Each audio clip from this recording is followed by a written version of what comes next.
It is easy to see the comforts given to us by new technology. We can travel across nations in a matter of hours. We can work comfortably from our desks with minimal physical effort. And we can access endless entertainment with a click of a button. However, to many, this technology has become a silent killer. How did this happen? And how can this killer be stopped?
We live in an age in which technology has found its way into every detail of our lives.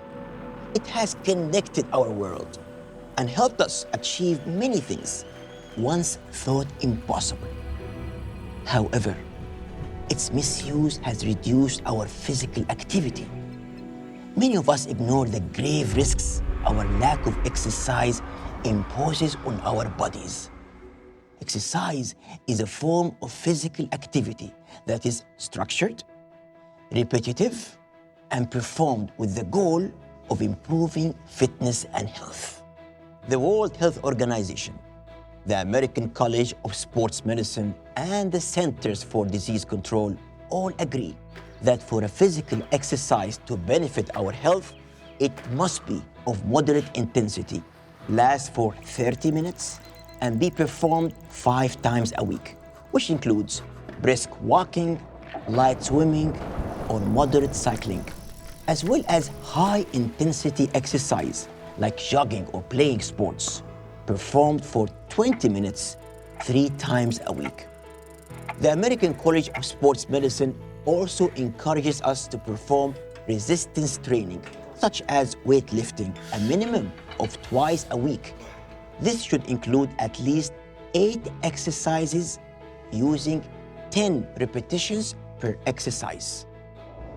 A meta-analysis published in 2006 by the Canadian Medical Association Journal identified the health benefits of exercise. It stressed that there is indisputable scientific evidence on the effectiveness of mobility and exercise in the prevention of chronic diseases, such as diseases of the cardiovascular system, high blood pressure, obesity, diabetes, bone disease, cancer, and even premature death. The study revealed that performing regular exercise reduced the incidence of premature death by up to 50%. The analysis concluded that exercise reduces the risk of heart disease and stroke by 35%, the risk of type 2 diabetes by 50%, the risk of cancer by up to 50%, breast cancer by 20%, colonic cancer by 50%, arthritis by 83%, and pelvic fractures by 68%. There isn't a single organ in the body that does not benefit from regular exercise. Although fatigue is one of the most common reasons why people don't exercise, studies affirm that exercise itself is the most effective way to treat fatigue. In a study published in the 2008 Journal of Psychotherapy and Psychosomatics, it was found that sedentary individuals who persistently complain about fatigue can actually boost their energy by 20% and reduce their sense of exhaustion by as much as 65% simply by taking part in an exercise routine. There are microscopic organelles within every cell of our bodies called mitochondria. The mitochondria function as power plants for our bodies. And when we exercise, we turn on that energy source.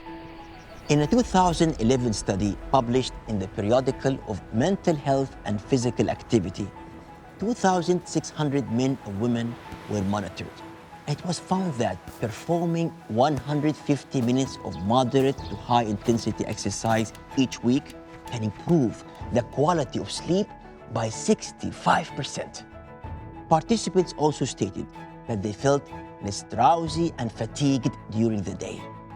However, the health advantages of exercise extend beyond physical well-being to provide cognitive, psychological, and social benefits as well. In a study conducted to observe the effect of exercise on the brain, healthy but inactive adults were put through an aerobic fitness program for 6 months. Researchers noticed a significant increase in both white and gray matter in the brain. These results suggest following a moderate to high intensity exercise program maintains brain tissue, enhances the nervous system, and improves cognitive functions. A strong correlation was found between regular exercise and the improvement of memory. A study published in the Journal of Current Biology in 2016 revealed that 35 minutes of cycling per day enhanced long-term memory. Additionally, a direct correlation was found between time spent exercising and the size of the hippocampus, the area responsible for memory.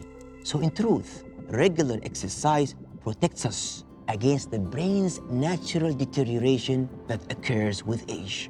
A 2014 study published in The Lancet found that exercise is the most significant factor in preventing the deterioration of cognitive functions caused by diseases like Alzheimer's or dementia. In fact, being physically inactive could increase the risk of deterioration by up to 82%. So how does exercise have such an impact on the brain? Recently, scientists discovered a chemical substance found in the brain known as BDNF, brain-derived neurotrophic factor. BDNF has the ability to promote the development of new brain cells, a function called neurogenesis. In a study published in 2014, it was found that moderate to high intensity exercises elevate BDNF levels. This benefit cannot be achieved through regular daily activities. A meta-analysis published in 2013 in the British Journal of Sports Medicine asserted the profound impact of exercise on willpower and cognitive abilities, such as planning and decision-making. This impact was observed in children, adolescents, and adults alike. Researchers believe this could be a result of the increased blood flow to the brain that comes from exercise. Exercise can also help relieve pain. In 2014, an Australian study published in the Journal of Medicine and Science in Sports and Exercise showed that participants who completed a 6-week aerobic exercise program exhibited higher levels of pain tolerance. A meta-analysis covering 59 studies from 1947 to 2009 revealed a direct positive correlation between physical activity and academic achievement. Exercise stimulates the body to release happy hormones such as endorphins, dopamine, and norepinephrine. It also helps decrease stress hormones such as cortisol and adrenaline. This leads to an overwhelming sense of comfort. In a Canadian study published in 2012 in the American Journal of Epidemiology, researchers found that people who were inactive for a number of years were twice as likely to experience depression. Exercise also protects us from daily stressors because once the brain focuses on physical exercise, it redirects the body's energy towards rebuilding itself and away from destroying itself through stress. Depression is one of the most common mental conditions around the world. According to the World Health Organization, 350 million people live with depression every day. The painful truth is that depression is on the rise. By the year 2020, it will be one of the top most debilitating diseases on Earth. A meta-analysis study published in the 2013 Cochrane Database of Systematic Reviews asserted that exercise therapy can be just as effective as medications, psychotherapy, and other alternatives in treating depression.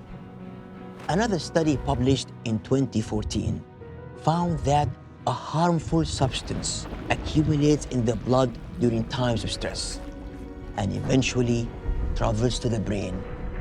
However, during exercise, a specific protein is secreted which dismantles and removes this substance. Hence, adhering to an active exercise routine physiologically protects us from depression.